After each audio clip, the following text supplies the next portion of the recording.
Take all the pickup you can, Sebastian. All the pickup you can.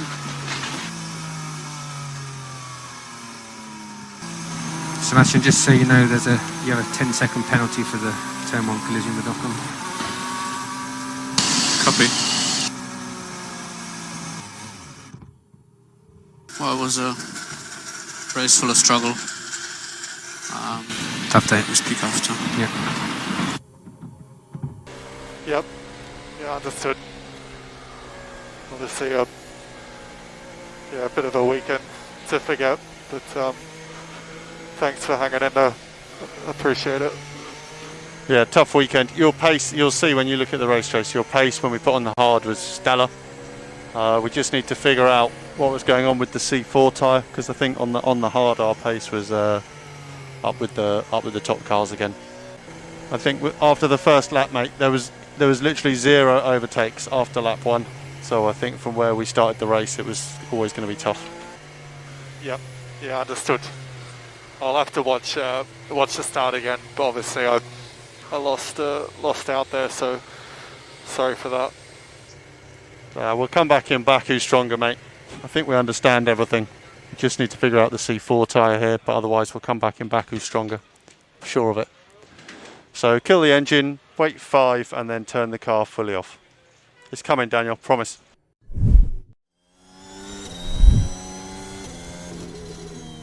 Okay, so that will be checkered flag, scenario 12. Scenario 12. Okay. The lag will come before or later to us because, yeah, Portugal or Barcelona, people in front, they finish all of them. And here... Yeah, copy that, mate. It's been a tough weekend, but you managed to race very well. Not an easy situation, that was. Yeah, good pit stop, guys. What was the pit stop time? So that was a 2.2 for you, 2.1 for Esteban, so both very good stops. So Esteban finished P9 for info. Yeah, well done, guys, on the pit stops. It felt amazing. So, yeah, let's see in Baku.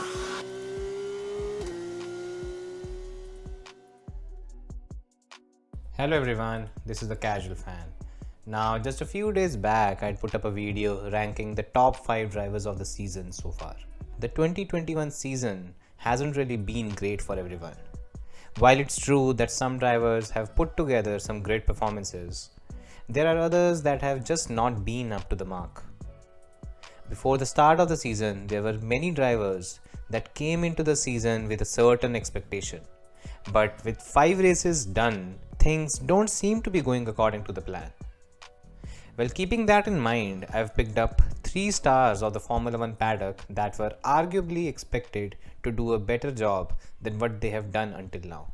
Now, as you can see from the topic, in Sebastian Vettel, Daniel Ricciardo, and Fernando Alonso, we have 3 superstars of the sport who have not had the best of starts to the 2021 season. But the question is, who has been the biggest disappointment of the season so far? Now, to find that out, let's go through them one by one to understand how they have performed this season.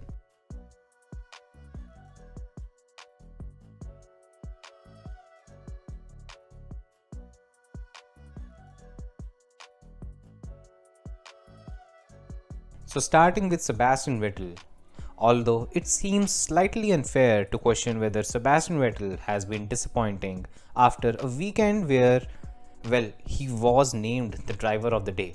But as a whole, if you look at the 5 races of the season, then Lance Stroll has arguably been the better driver at Aston Martin. He has outqualified Vettel 3 times to 2, and early on in the season, Stroll held a comfortable advantage over Vettel in terms of pace.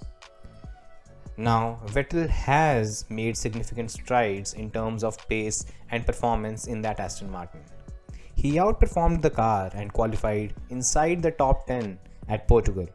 And even at Monaco, he was arguably one of the best drivers of the weekend, if not the best.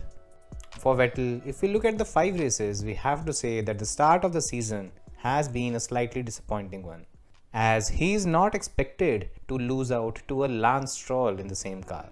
And even going forward, he would be expected to put a stamp of authority on the team and pull out a gap to his teammate. For Vettel, if we look at the 5 races, we have to say that the start of the season has been a disappointing one, as he is not expected to lose out to a Lance Stroll in the same car, and getting out-qualified and outraced is certainly not acceptable. However, the performance at Monaco might just be a sign of things to come, as it was quite evident that Vettel was finally able to get a hold of the Aston Martin.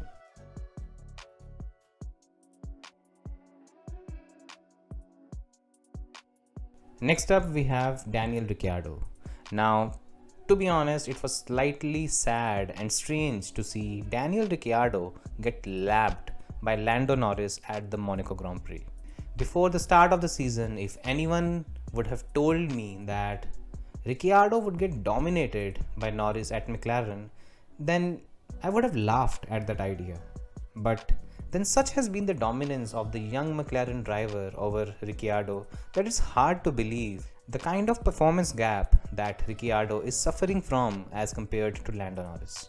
I'll be honest, I did expect Norris to have a slight edge over Ricciardo at the start of the season, primarily because Ricciardo did struggle a bit against Nico Hülkenberg when he started driving for Renault. But such a huge gap, a gap where Norris is basically blowing Ricciardo out of the water every weekend, is slightly disappointing, especially when Ricciardo was signed by McLaren as the lead driver for the team. Last year, when McLaren had signed Ricciardo in place of Carlos Sainz, I honestly felt that they were getting an upgrade in terms of driver capability. And I still feel the same, to be very honest. But the first 5 races, well, it's hard to put it any other way, but Ricciardo has been thoroughly outclassed by Norris and would tell you himself that it has been a disappointing start to the season.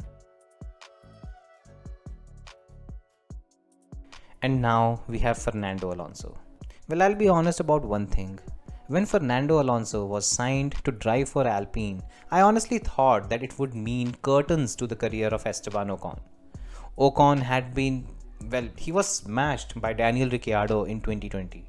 And in Alonso, Ocon was going up against one of, if not the toughest teammate you could have in Formula 1. Fernando Alonso is famous for having bright young prospects as his teammates and ultimately dominating them to such an extent that their reputations and their careers are in jeopardy.